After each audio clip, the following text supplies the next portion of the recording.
এই ব্লগটি হলো আমার জন্মদিনের। সেদিনকে ভাবলাম অনেক ঘটা করে জন্মদিন সেলিব্রেশন করব।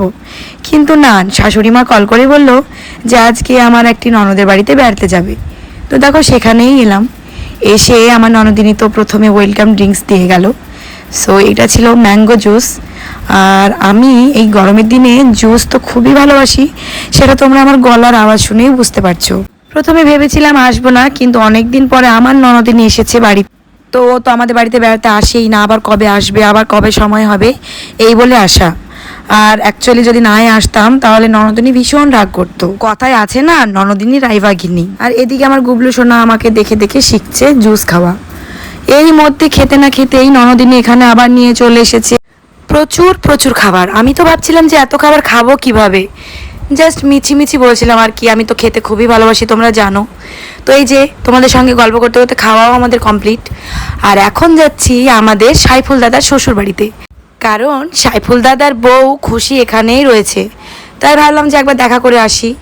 আর এই যে দেখো কত সুন্দর কাঁঠাল গাছ, আম গাছ, এই গাছের তলায় মন বলছিল পাটি পেতে বসে পড়ি। আর গরমের মধ্যে আমাদের এই বীভৎস অবস্থা দেখে তোমরা আবার জাজ করো না। দেখো এক কাণ্ড, এখানে এসে তো এনারাও বউ মানে প্রচুর খাবার দাবারের আইটেমস করেছে। তো আমরা তো খেয়ে এলাম, খাবোই বা কখন। আর দেখো একবার এক এক রকমের পদ মানে বেড়েই চলেছে। আমরা বলছি যে এত কিছু খেতে পারবো না, তার সত্ত্বেও এটা ওটা নিয়ে চলেই আসছে। মানে আমাদেরকে কোথায় রাখবে এরকম একটা অবস্থা। তো আমরা তো আর না করতে পারি না, তাই যতটা সম্ভব মানে একটা আইটেমস যেগুলো আমরা টেস্ট করছিলাম মানে অল্প মাত্রায়। তো এখানে এসে আমি একটু দই খেলাম, মানে ঠান্ডা দই।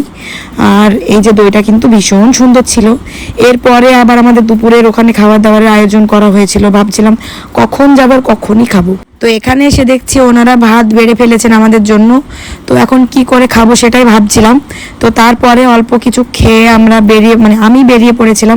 বাড়িতে এসে প্রথমে তো নাজেহাল অবস্থা হয়ে গেছিল, কারণ এত গরমে রোদে বেরিয়েছিলাম। এসে প্রথমে তো কোনো কিছু করারই প্ল্যান ছিল না। শেষে আব্বু আবার আমার জন্য একটি কেক ও বাড়িতে পার্টির জন্য মানে যেসব লাগে সমস্ত কিছু নিয়ে এসেছিল। তাই মাও সুযোগ পেলো, পায়েস টায়েস বানিয়ে নিয়ে চলে এলো আমার জন্য। আর আসলে কি জানো তো, ছোট থেকেই আমার জন্মদিনের দিনকে আব্বু ও মা দুজনে মিলেই মানে একটু স্পেশাল কিছু ভাবতো, স্পেশাল কিছু করতো। তাই এই যে আমি বড় হয়ে গেছি, এটি আমি শুধু ভাবি। আব্বা ও মাদের কাছে কি বাচ্চারা কোনোদিন বড় হয়? এই যে কেক কাটিং শাটিং এইসব সমস্ত কিছুই একটা প্যারা। মা চাইলে পারতো সকলকে কেটে সার্ভ করে দিতে।